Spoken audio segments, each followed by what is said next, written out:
Look, Mom, we're not coming. It's Marissa's birthday weekend, and this party has been planned for months. You understand, right? There wasn't a storm, no emergency, just a backyard party with twinkle lights and catered shrimp skewers. That was what my son chose instead of coming to his father's funeral. I didn't respond right away. I just stood there at the kitchen counter holding my phone with both hands. My knuckles had gone white. I kept staring at the casserole our neighbor Janet had dropped off. Chicken and rice. Rick used to joke that grief meals were always beige. Dad would understand, Ethan added, like that was supposed to make me feel better. In the background, I could hear Marissa laughing. Maybe she was finalizing table settings or posing for some photo. I don't know. My hand trembled as I set the phone back on the cradle. I didn't slam it, didn't toss it. I just gently put it down. It had been raining all week, that soft spring kind of rain that feels like it's grieving with you.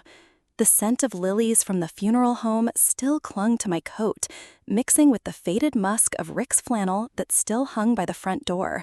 I couldn't bring myself to move it. I walked into the living room. On the mantel, there was a photo of the three of us, me, Rick, and Ethan. It was taken the day Ethan graduated from Cornell. We looked proud. We were proud. I stared at Rick's face. There was a time when I could reach back into that memory and still feel him.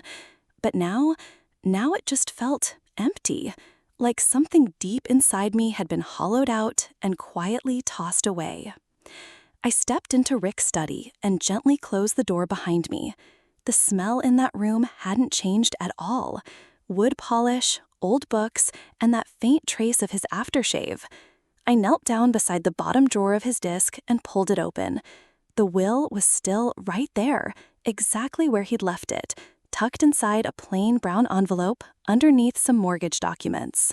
I sat down in his chair and laid the will flat on the desk. Ethan's name was everywhere, line after line. It was him, sole heir, executor, beneficiary. Rick had trusted him with everything. So had I. That was before the call. Before I knew that burying his father didn't matter enough to pause Marissa's birthday weekend. I reached for Rick's old Mont Blanc pen. It felt heavier than I remembered. I circled Ethan's name, a clean, perfect loop. Then I drew a line right through it. Not out of anger, not revenge, just clarity. I leaned back, let the pen rest in my lap, and exhaled. That sound echoed through the room. It felt like I had finally said something out loud that had been living inside me for too long. That night, I left the door to Rick's study open for the first time since he passed. I poured myself a glass of water and stood by the window, watching the rain turn to mist. Somewhere, Marissa was probably lighting candles, maybe queuing up the playlist. Somewhere, Ethan was laughing, carefree. And me, I wasn't waiting anymore. They didn't know it yet, but something had shifted. What Ethan and Marissa didn't realize was that I had a will too, and it was about to change. If any of this feels familiar, if you've ever felt like someone you raised forgot how to hold space for your grief, I want to hear from you. You don't need to explain everything. Just tell me, have you ever been left out of a moment that should have been shared? I'm still figuring out what comes next. The funeral isn't even over yet, and neither is the silence. But maybe, just maybe, we can walk through this together. I didn't expect Ethan to come anymore. But when the priest asked if any family wanted to speak, it hit me how empty that word had become. Funerals aren't loud. They don't crash or break like glass. They're quiet, hollow.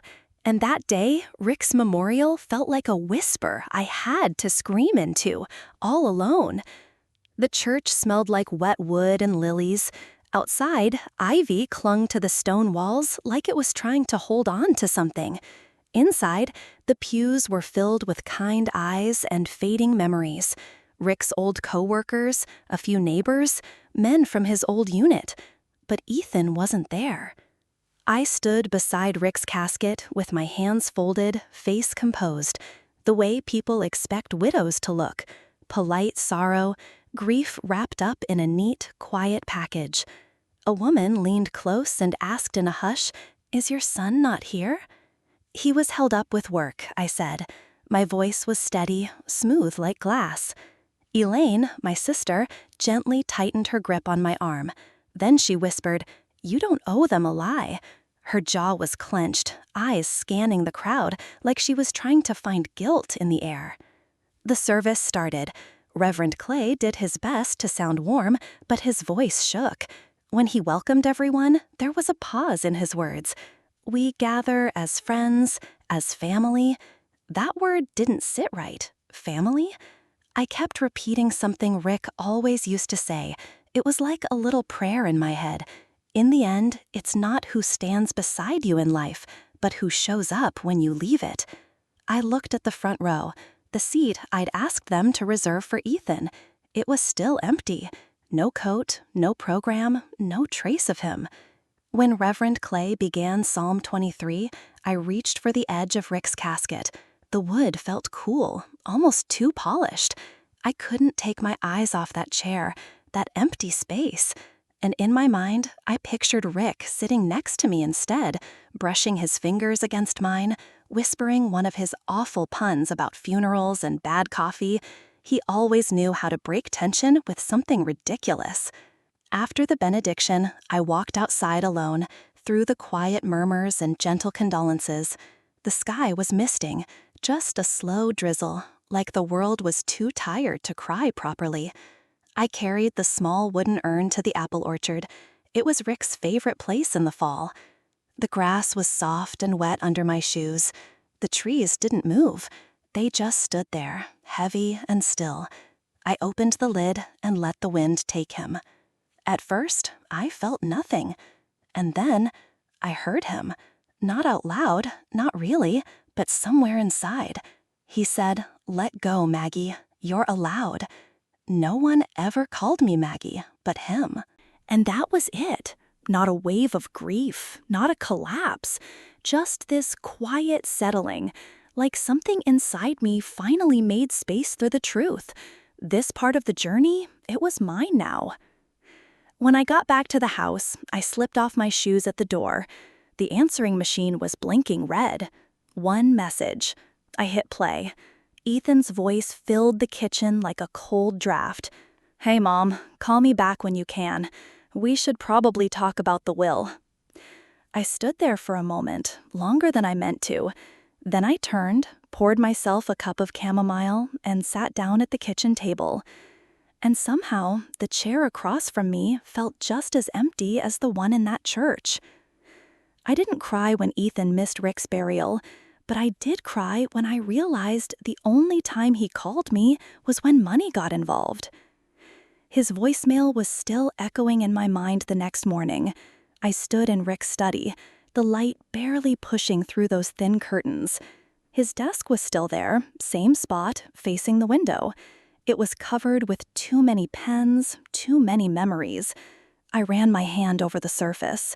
There was a layer of dust, but the wood still carried that same smell.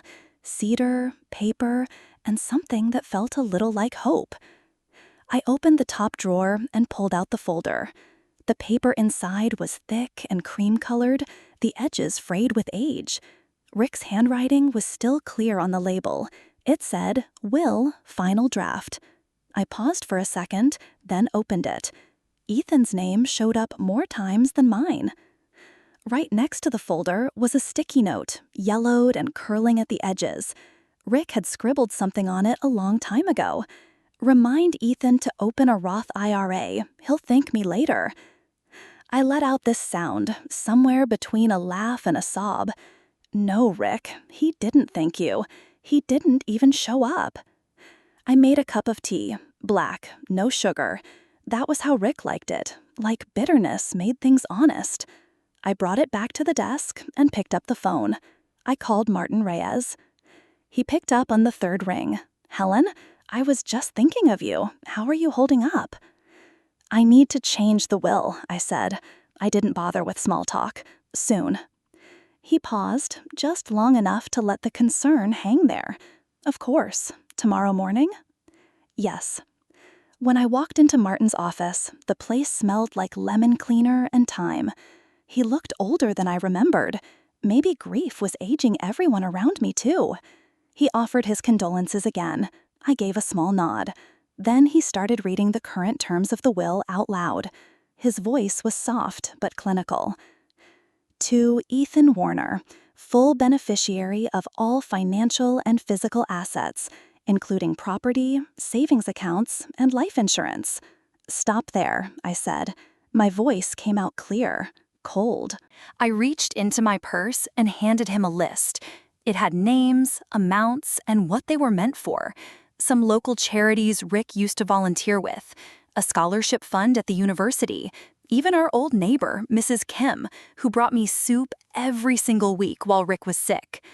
Martin read the list silently. I saw his eyebrows lift, just slightly. Would you like to exclude Ethan entirely? He asked. I hesitated, then slowly shook my head. No, but reduce him significantly. He gave a quiet nod and got to work. I watched the cursor blink on his screen.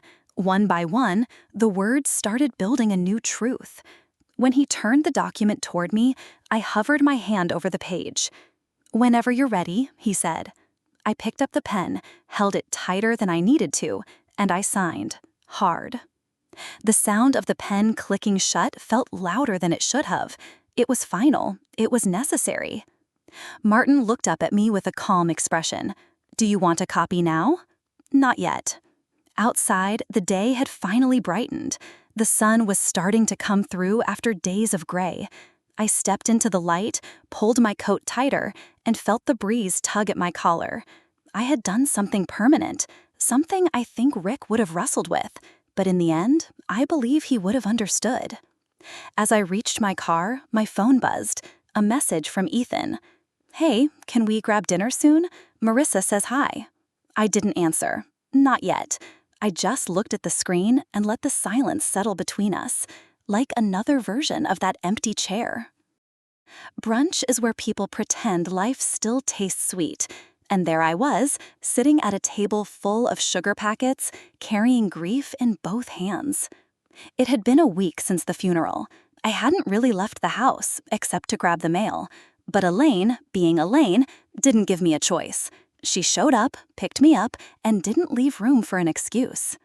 The diner on Main hadn't changed a bit. Same red vinyl booths, same crooked chalkboard specials, same smell. Coffee, syrup, warm biscuits. Rick and I used to come here after his appointments. He always ordered cinnamon raisin toast. We both took our coffee black. And he tipped too much, said service work was sacred. We slid into a booth by the window.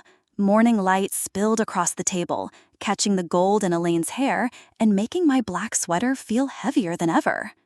You holding up? She asked, while stirring her coffee like it might tell her something. I nodded. That was a lie. She reached across the table and held my hand. Listen, if Ethan asks for anything else, money, favors, don't give him a thing. Not after what he did. I didn't say anything. The guilt had settled into my chest like something thick and unmoving, heavy, hard to shake. Dawn, the waitress, stopped by with a soft smile. You look lovely today, Mrs. Warner.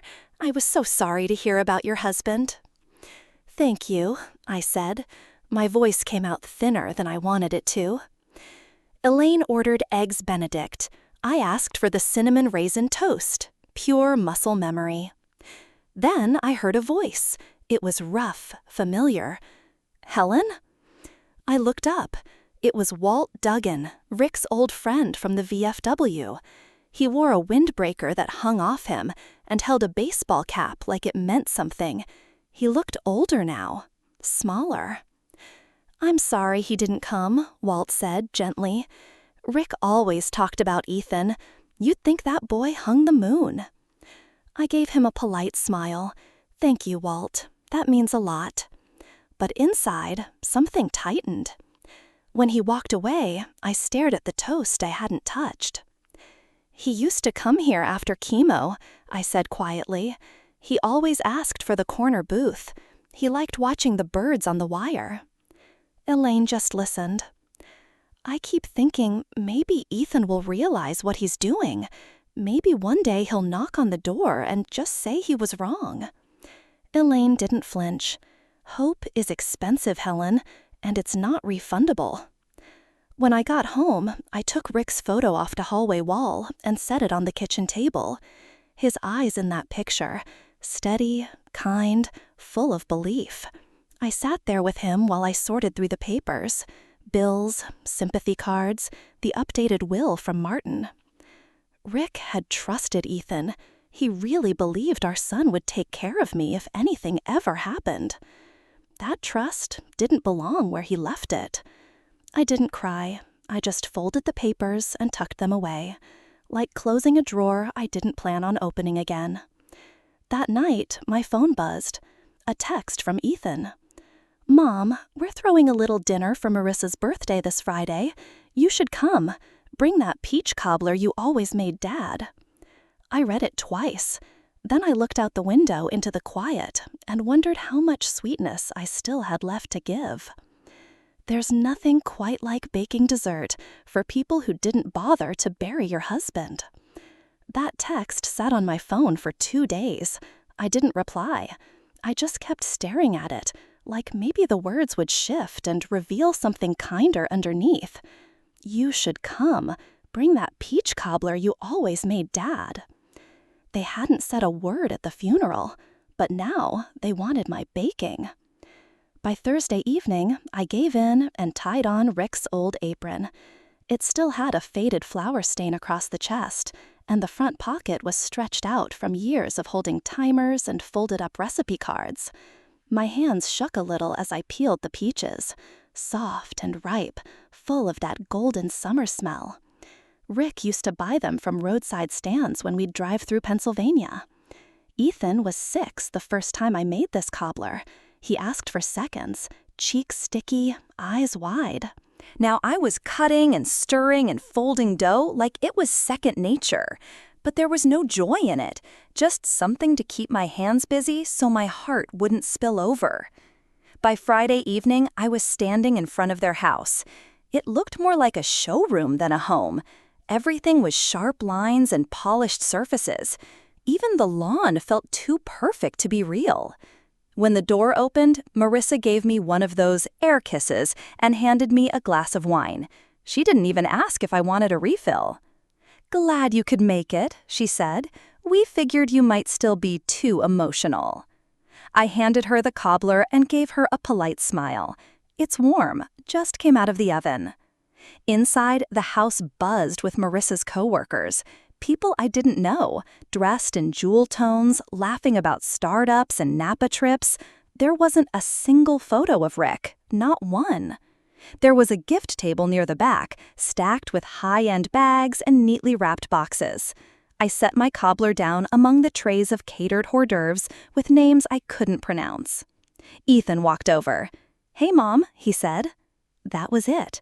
No hug, no "I'm sorry for missing his father's funeral," just those 2 words. He didn't introduce me to anyone, not even the man standing next to him, someone who looked vaguely important. So I found a quiet corner and sat down at the edge of a sleek, modern table. As dinner started, a man across from me smiled. He had a Rolex, perfect teeth, and a voice like he owned something. "You raised quite a man, Mrs. Warner." I looked him in the eye and said, "Yes, I did. Once." The table went quiet for a moment. Then came the laughter again, louder now, but with an edge that hadn't been there before. No one touched the cobbler.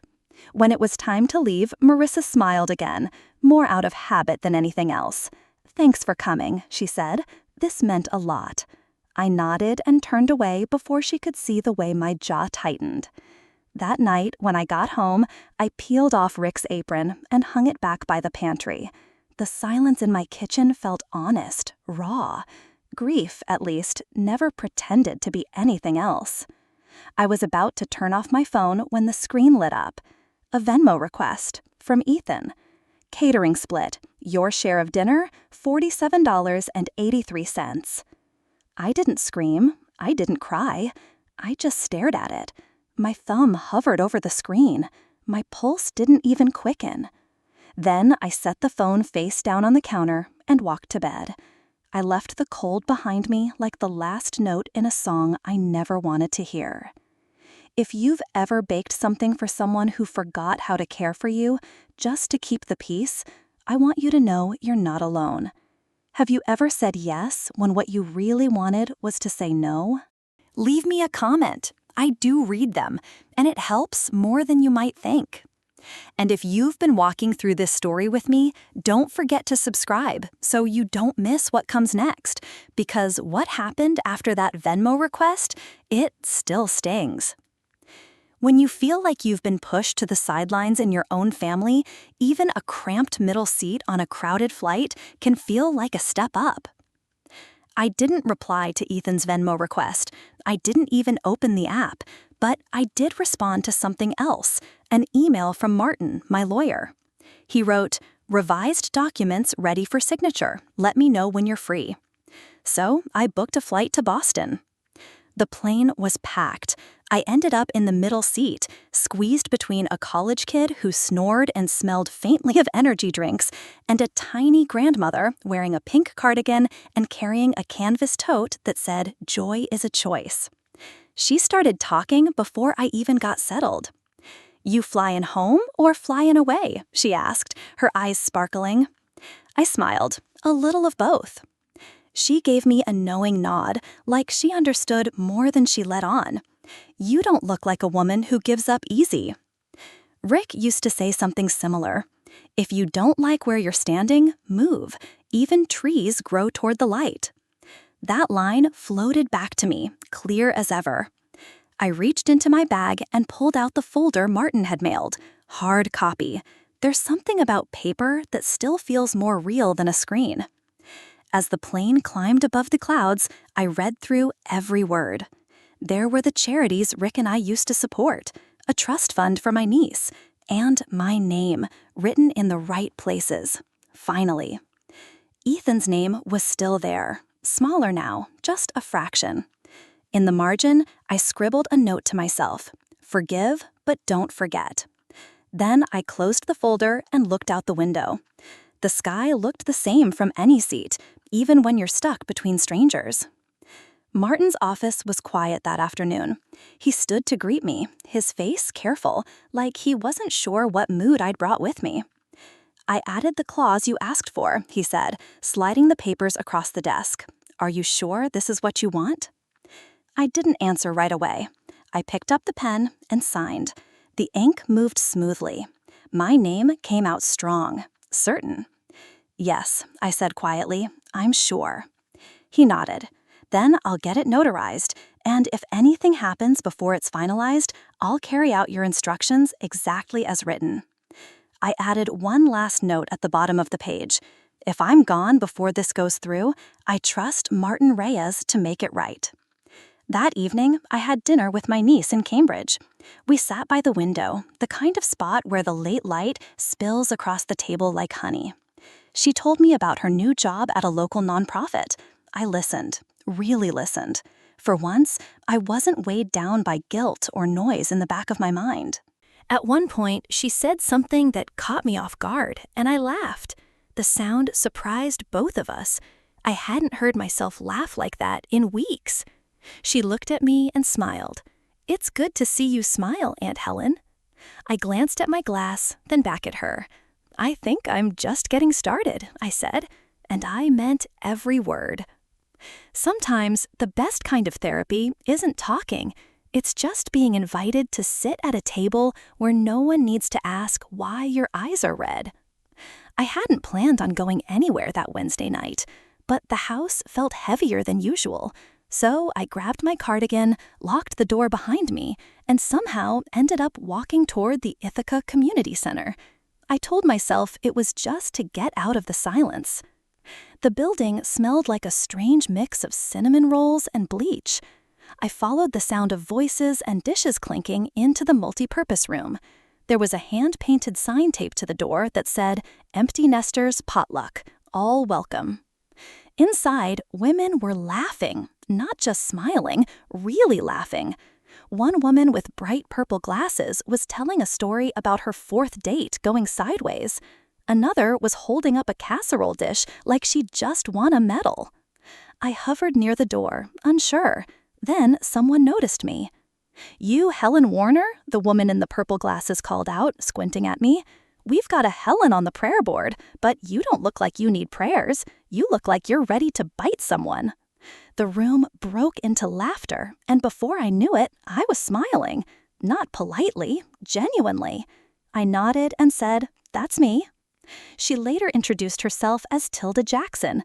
She patted the chair next to her and said, "Well, come on then. We've got lasagna and low expectations." So I sat. The chair wobbled just a little. The table was crowded with mismatched dishes and mismatched stories.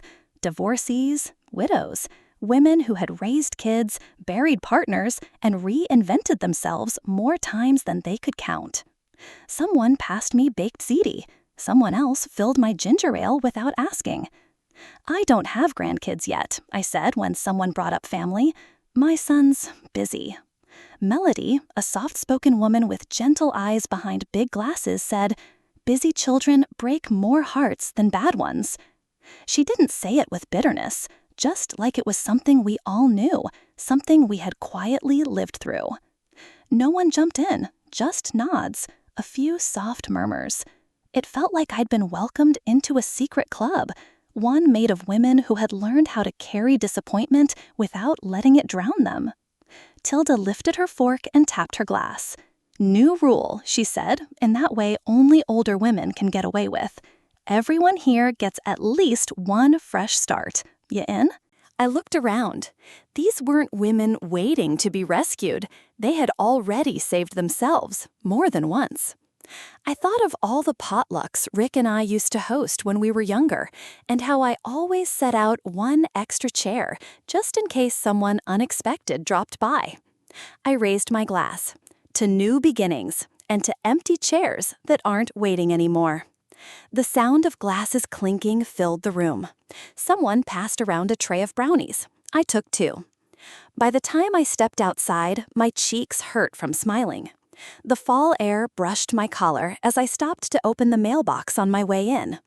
Inside was a letter. Heavy envelope, crisp paper. The return address said Ethan Warner. I opened it right there, under the porch light. Request for medical power of attorney, in case of emergency or incapacity. I stood still, letter in one hand, keys in the other, and there it was again. A chill I felt deep in my bones. This one had nothing to do with the weather. Love doesn't come with legal paperwork. Control does. The envelope was still sitting on the coffee table where I'd left it the night before. Sunlight came through the living room in thin streaks, lighting up the dust and catching the edges of a picture frame, the one with the three of us at the Grand Canyon, back when Ethan still held my hand in public. I recognized the font before I even opened it. Helvetica. Clean, familiar. Rick used to use the same one in his contracts, his way of saying, "I'm serious, but not cold." Only this time, it was from our son. The document was neat, clinical, a request for medical power of attorney. It gave Ethan full authority in case I ever became incapacitated or unable to make decisions for myself. It was the kind of form that tried to look like care, but it came from the kind of son who hadn't shown up to his father's funeral. I sat on the couch for a long while, holding the paper, trying to feel something other than that quiet burn of insult, the kind that doesn't explode but settles into your joints like winter. Eventually, I picked up the phone. Ethan answered on the third ring. "Hey, Mom, you got the form?" "Yes," I said, keeping my voice level. "It's standard," he said. "Marissa's parents already signed one. It's just a precaution, protection." I asked, protection for whom? There was a pause. Then that sigh I've heard 100 times. You've been a little scattered lately, forgetting things. It's okay, we just want to help. That word, forgetting. As if memory were a weakness, as if grief meant I was slipping away. I'm not signing it, I said, calm and steady, and I remember more than you think. Another sigh. Mom, don't be emotional about this. I hung up. The silence after wasn't empty. It was filled with all the things I didn't say. I called Martin. His voice, as always, was calm. There's no legal need for it, he said. If you were in poor health, maybe, but this is a power grab. That's what I thought. Don't sign anything you don't trust. You're not alone, Helen. After we hung up, I pulled Rick's old journal from the shelf. The leather had softened over the years. On the margins of an entry about our 25th anniversary, I wrote one sentence. I still remember everything, especially this.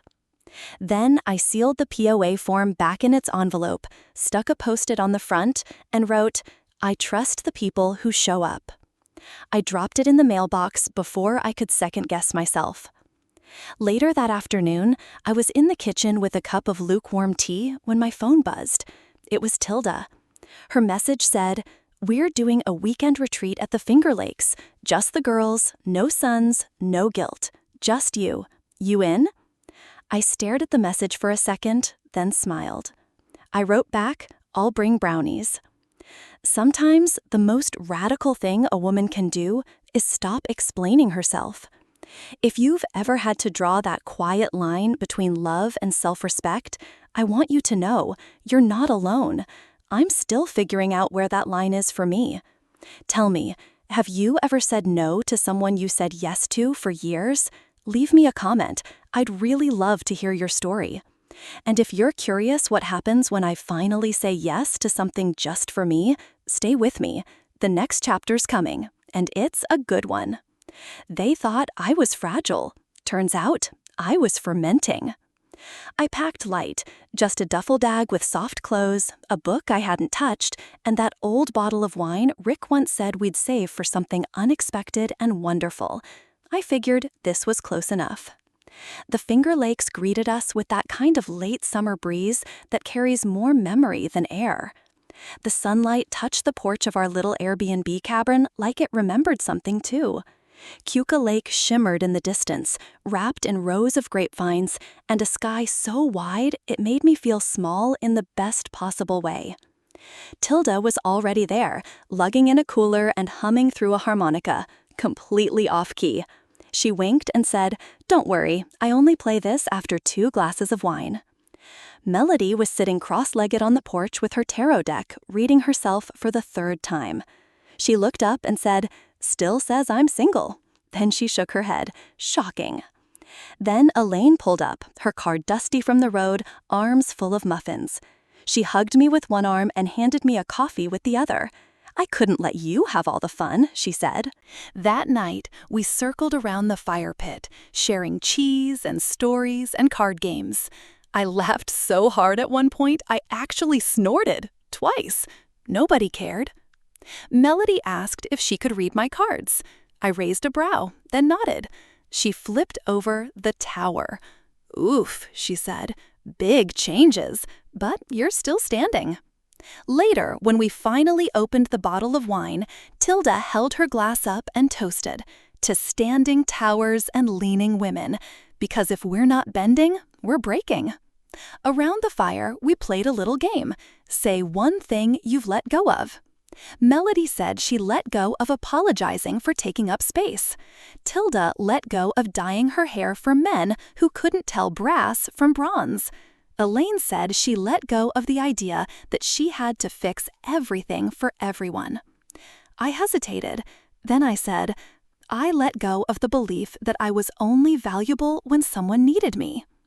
Nobody looked surprised. Nobody jumped in with pity. Tilda just lifted her glass and said, Welcome to the self-appointed club of unapologetic elders. Lifetime membership, no dues. Later that night, after the fire had gone quiet and everyone had drifted inside, I walked down to the lakeshore with a warm mug of coffee. The grass was wet under my feet. The wind carried the smell of pine and wood smoke. I stood there and closed my eyes. "Rick," I whispered, "I'm okay, and I think you'd like them. They remind me of the women you used to say didn't take any nonsense." In that moment, I wasn't grieving. I was remembering, and that's different. The next morning, I woke to birdsong and light spilling through the curtains. I made tea, opened the screen door, and stepped onto the porch. The world felt quieter inside me. I picked up my phone to take a photo of the lake. That's when I saw it. A voicemail. Marissa. Her voice came through clipped and composed. "Hi, Helen. Ethan says you changed the will. Can we talk before this gets out of hand?" I stared at the phone. The steam from my tea curled upward like a question mark. Sometimes the hardest conversations don't need a raised voice, just an empty chair and the quiet decision to never beg for love again. I didn't clean for them. The dishes stayed in the sink. Dust was still on the mantel. Rick's slippers were right where they always were, by the back door. If Ethan and Marissa were going to sit in my kitchen, then they could sit with the version of me they'd spent years stepping around. I made coffee, but didn't pour any. The pot sat on the counter, warm and untouched. I sat at the table, sunlight coming through the lace curtains, and waited. They were 10 minutes late. Ethan knocked, then opened the door like he always did, without waiting for me to answer. Marissa followed, her heels clicking across the floor like little reminders that she was in control of something. "Hey, Mom," Ethan said, his voice unsure. His eyes moved around the room. "Thanks for agreeing to meet." I didn't say anything soft, just gave him a nod and motioned toward the table. They sat. Silence filled the space between us. Rick once told me, "Don't let silence grow roots between you and your son." But this silence had earned its place. I let it stay. Ethan cleared his throat. "We got a call from Martin about the changes, the will."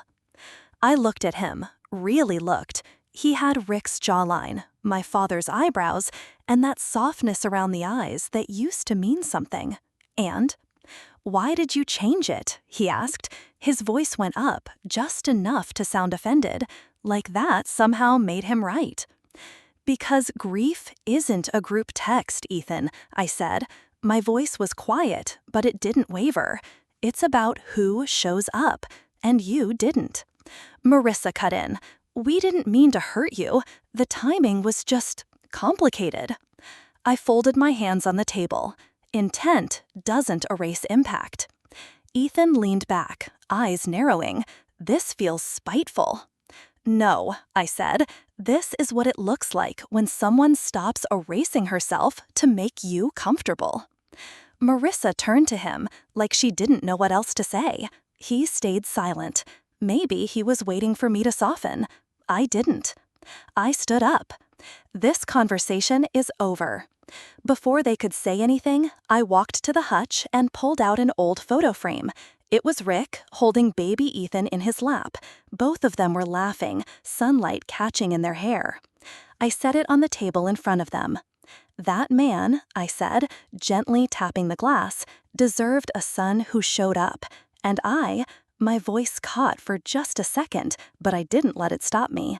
I deserved a son who stayed." No one said a word. Ethan looked at the photo. Marissa stared at her lap. The tension in the room rose quietly, like steam from the coffee we never touched. I didn't cry. I didn't raise my voice. I just stood there, hands at my sides, and let the silence finish what I couldn't say.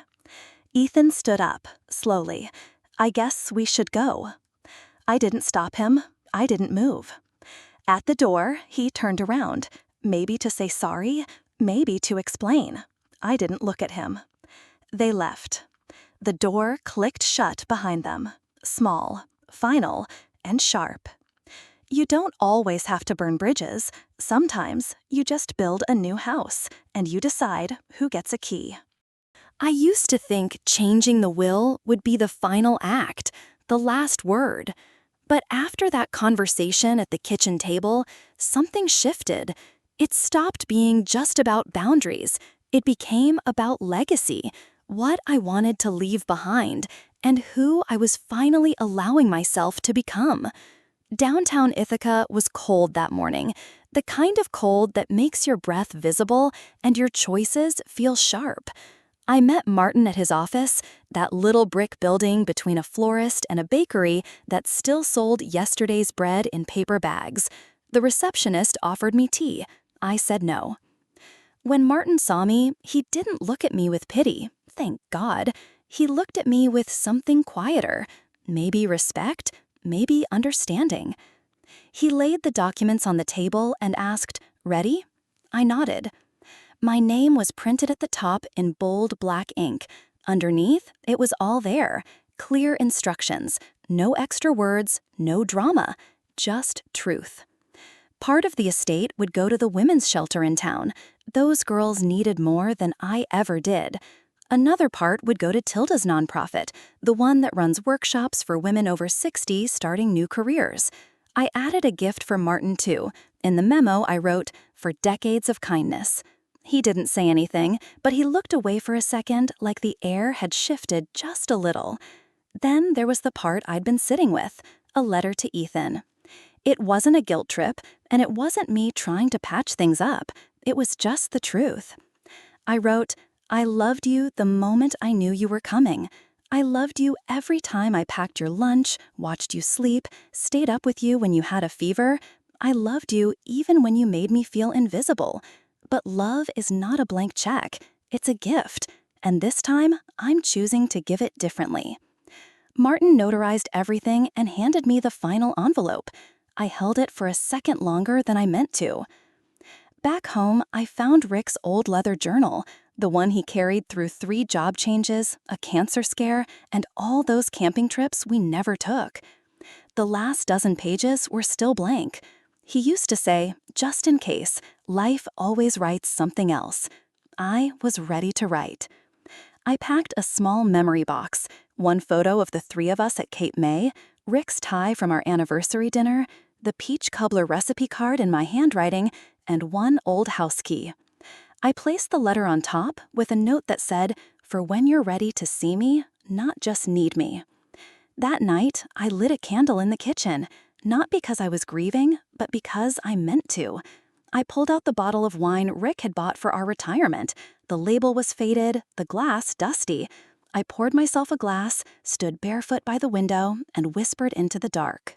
To beginnings we never planned, but needed. The glass felt smooth in my hand, and the silence in the house wasn't aching anymore. It was just full. The porch swing creaked underneath me as the breeze picked up. The maple leaves had started to curl, tinged with red and amber at the edges. Summer, like so many things this year, was slipping away without ceremony. I pulled my sweater a little tighter and took a sip of tea. It had gone lukewarm, but I didn't mind. I'd gotten used to things cooling off before I was ready. Then I heard it, the sound of tires on gravel. I looked up, expecting the mail truck. But it was a silver SUV, the kind Ethan used to go on and on about, with seat warmers, Bluetooth, and space for a stroller we never needed. The engine cut off, the passenger door stayed shut, and then the driver's door opened. Ethan stepped out. No suit this time, just a navy pullover and jeans that looked like he hadn't bothered to press. His face was thinner. His eyes looked darker.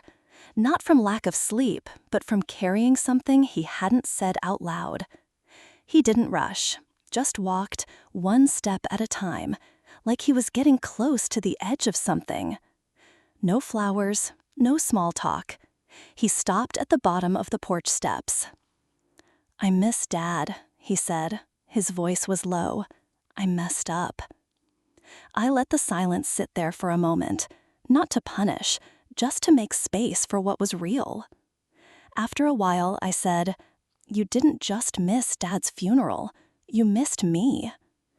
He nodded, looked down. That boy who once stood outside in the rain after a tantrum when he was 10, he was still there, somewhere. We sat. The swing creaked gently under our weight. The leaves rustled above us. A dog barked in the distance, then nothing. My tea had gone completely cold, but I didn't move.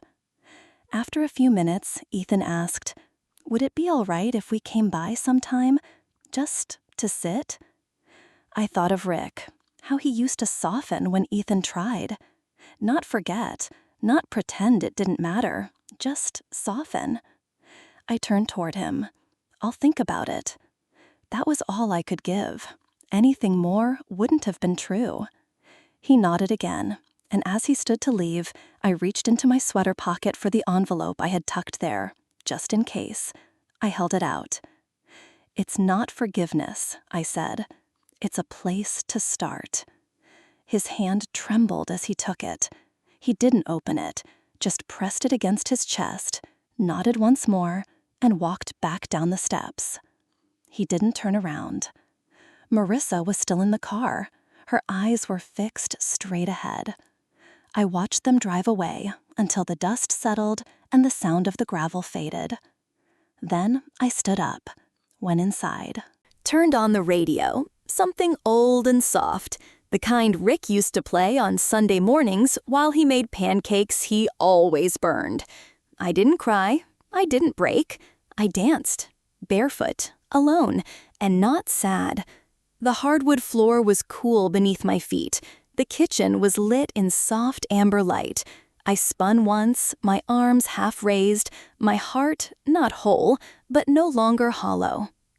Out on the porch behind me, the swing still moved a little, like someone had just gotten up. And maybe, in a way, someone had.